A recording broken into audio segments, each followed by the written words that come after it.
है। यहाँ से पहले बिंदु को मरीचि ऋषि के नाम से जानते हैं। उसके बाद में जो बिंदु है वो कहलाते हैं ऋषि वसिष्ठा। ऋषि वसिष्ठा की बाईं ओर आपको एक छोटा बिंदु नजर आएगा। ये बिंदु ही है अरुंधति। ऋषि वसिष्ठा के बाद आते हैं ऋषि अंगीरसा, फिर आते हैं ऋषि अत्रि। फिर दाईं ओर की तरफ मुड़ते हुए जो बिंदु आता है वो है ऋषि पुलस्त्य। उसके बाद आते हैं ऋषि पुलह और फिर ऋषि क्रतु। ऋषि पुलह और क्रतु के अंतर को 5 गुना मिलाकर नीचे की तरफ आएंगे तो वहां बसे हैं ध्रुव नक्षत्र।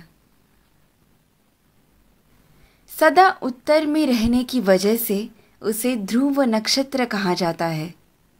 इंग्लिश में हम इसे नॉर्थ स्टार के नाम से जानते हैं।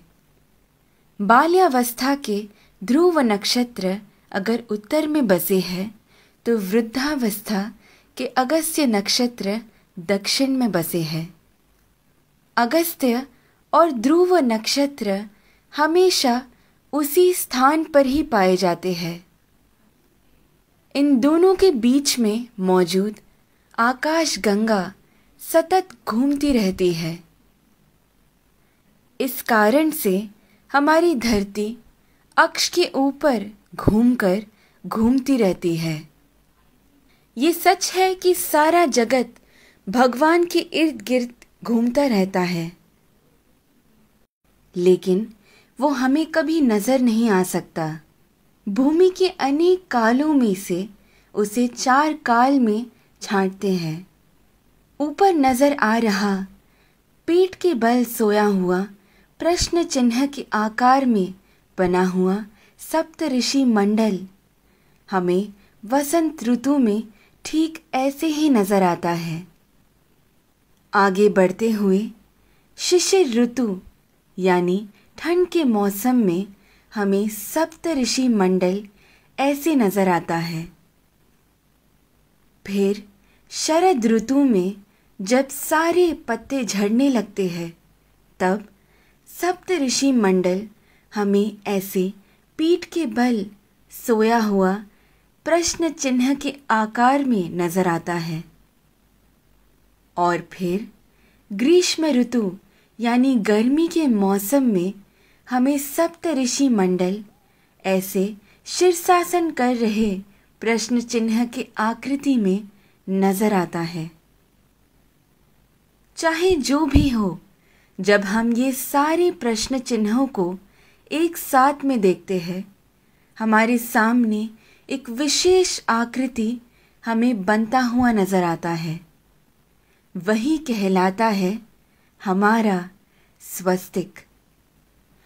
स्वस्थ का मतलब है आरोग्यवान। स्वस्तिक का महत्व मेरे पिता मुझे हमेशा से बताते आए हैं, लेकिन हर क्षण प्रयोग में ला रहे इस स्वस्तिक का जन्म कहाँ से हुआ ये आज मेरे पिता द्वारा जाना, जो आप सभी में मैंने बांटना चाहा। ध्रुव नक्षत्र को देखते हुए हमें ये मालूम होता है कि हम पूरी जिंदगी जिस दिशा की ओर बहते जा रहे हैं वही है उत्तर दिशा। इसीलिए शायद हमारी भूमि पर भी दक्षिण में अधिक जल है और उत्तर की ओर अधिक ज़मीन है। इस विषय को इतनी सुंदरता से वीडियो के रूप में बनाकर आप सभी को समझाने का श्रेय जाता है मुक्ता जी को। धन्यवाद। तत्परा अहोरात्रा।